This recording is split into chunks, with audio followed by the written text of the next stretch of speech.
1 से लेकर 100 तक जो है सभी पूर्णांकों का अपन को सम निकालना है जो 2 से विभाजित हो, 5 से विभाजित हो और 2 और 5 दोनों से विभाजित हो। तो सबसे पहले 1 से लेकर 100 तक में जो है 2 से विभाजित होने वाले जो है पूर्णांक कितने हैं, देखो सबसे पहले 1 से 100 तक 2 का भाग दो, कितना आ गया 50। तो 50 पूर्णांक ऐसे हैं 1 से 100 तक जिसमें 2 का भाग जाता है।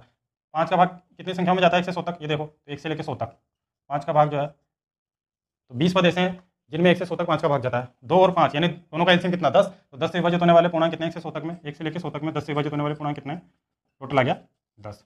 अब यहाँ तो 50 पदों का योग निकालना है, यहाँ 20 पदों का और यहाँ 10 पदों का। तो 50 पदों का योग कैसे निकालोगे, यहाँ S50, यहाँ 20 पदों का योग निकालना है और यहाँ 10 पदों का योग निकालना है। सबसे पहले तो पद यहाँ लिख दो, इसके 20 पदों का योग निकालना है, इसके 10 पदों का योग निकालना है, यहाँ इंटू करो, यहाँ भी इंटू, यहाँ भी इंटू। अब 2 से विभाजित होने वाले 1 से 100 में पहला पद कौन सा है 2 और लास्ट वाला कौन सा 100 तक बटा 2 कर दो। तो इसको काटो इससे 25 बार, तो 25 गुणा 102,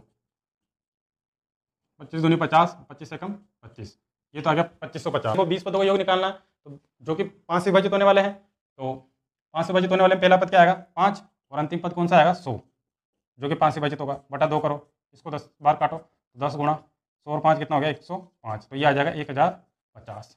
तो 5 से विभाजित होने वाले 1 से 100 तक में पूर्णांकों का योग कितना है 150। अब 2 और 5 दोनों से विभाजित होने वाले पूर्णांकों का योग निकालो 1 से 100 तक में। तो सबसे पहला 10 से विभाजित कौन होगा, पहला तो 10 ही होगा और लास्ट 100 हो जाएगा विभाजित और बटा 2, तो ये इसको काटो इससे 5 बार, 110 कितना आ जाएगा 550।